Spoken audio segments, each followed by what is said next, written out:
kutilia mkazo japo kwa kifupi mambo yafuatayo. Kwanza, napenda kwa niaba ya serikali kutoa pole kwa Padre Dr. Charles Kitima, Katibu Mkuu wa Baraza la Maaskofu Tanzania TEC. Lakini pia pole kwa baraza zima la maaskofu na kanisa kwa ujumla kufuatia tukio la kushambuliwa na kuumizwa vibaya wakiwa kwenye makazi yake. Serikali inalaani vikali na kukemea tukio hilo pamoja na matukio mengine kama hayo ya uvunjifu wa sheria, na serikali imepokea kwa unyenyekevu rai iliyotolewa na kanisa kupitia kwa makamu rais wa TEC hapa. Napenda niwahakikishie Watanzania na wapenda haki, amani na usalama kuwa tayari serikali kupitia Wizara ya Mambo ya Ndani imeviagiza vyombo vya dola kuwatafuta, kuwakamata na kuwachukulia hatua kali za kisheria waliohusika na hilo na wale wote watakaothibitika kuhusika na matukio kama hayo ambayo hayakubaliki kabisa mahali popote. Na waomba sana wahashamu maaskofu, waklero na wote walioumizwa na tukio hili baya kujikabidhi kwa Mungu pale tunapoumizwa na udhalimu, kama tunavyosoma katika waraka wa kwanza wa Petro sura ile ya 2 aya ya 19 ambayo inasema, maana huu ndio wema hasa, mtu akivumilia huzuni kwa kumkumbuka Mungu pale ateswapo isivyo haki. Aidha, ninawasihi sana Watanzania wote tuendelee kupendana na kusimama pamoja kulaani matendo hayo mabaya yasiyoakisi Tanzania yetu inayosifika kama kisiwa cha amani. Ni wito wa serikali kwa Watanzania wote kujitokeza kuisha taarifa zao katika daftari la kudumu la wapiga kura na kushiriki kikamilifu katika uchaguzi kwa kugombea nafasi mbalimbali za uongozi, kushiriki kampeni na kujitokeza kupiga kura siku ya uchaguzi. Napenda kusisitiza umuhimu wa kudumisha amani na utulivu wakati wote wa maandalizi na kampeni za uchaguzi mkuu mwezi Oktoba. Ni muhimu pia kuepuka kauli za kibaguzi, kichochezi, uzushi na upotoshaji kupitia mitandao ya kijamii na njia nyingine za mawasiliano kwa misingi ya tofauti ya itikadi zetu za kisiasa, kidini, kabila au rangi.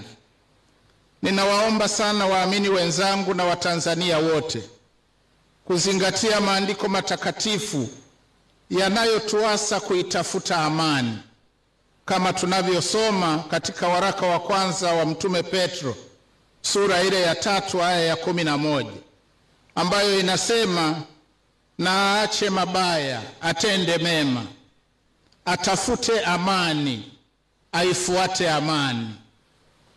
Na katika hili tujitahidi pia kujizuia na hasa kuzuia ndimi zetu kama tunavyoelekezwa katika waraka wa Yakobo sura ile ya 1 aya ya 19 mpaka 20 ambayo inatuelekeza kwamba hayo mnajua, ndugu zangu wapenzi, basi kila mtu na awe mwepesi wa kusikia, bali si mwepesi wa kusema wala kukasirika, kwa maana hasira ya mwanadamu haitendi haki ya Mungu.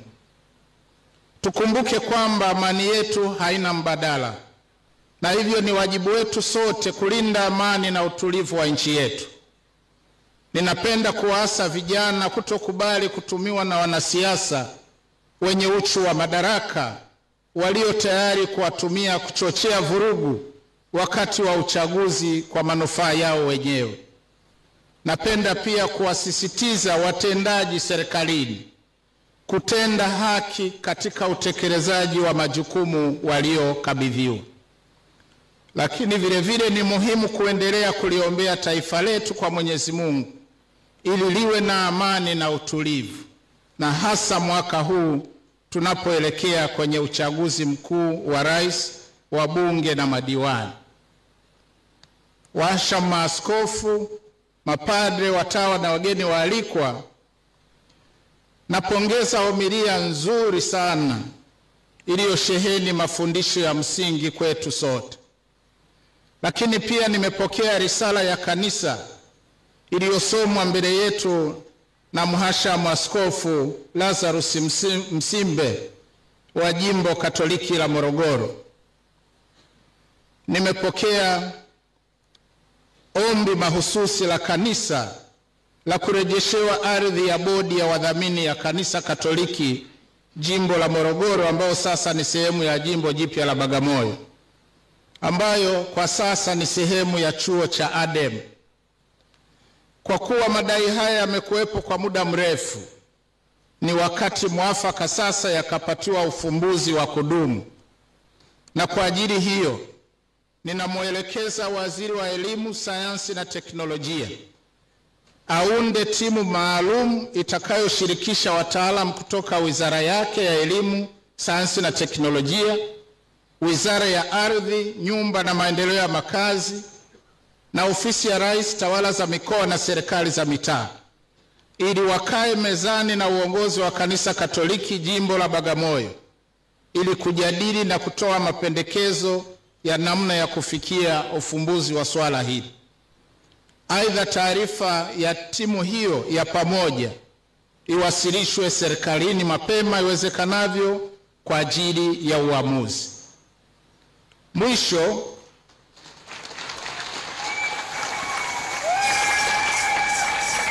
kwa niaba ya Mheshimiwa Rais aliyenituma kumwakilisha katika maadhimisho haya, narudia tena kumpongeza sana Mheshimiwa Askofu Stefano Msomba OSE kwa kusimikwa kuwa askofu wa kwanza wa jimbo hili. Aidha, ninamtakia Mhashamu Baba Askofu Msomba afya njema na umri mrefu ili aendelee kutubariki, kutufundisha na kutuombea. Vile vile ninawataka waamini wa Jimbo Katoliki la Bagamoyo, wananchi wa Bagamoyo na wote wenye mapenzi mema, heri katika uzinduzi wa Jimbo Jipya la Bagamoyo. Na naomba sasa nimalizie hotuba hii kwa kukabidhi fedha kidogo, shilingi milioni 20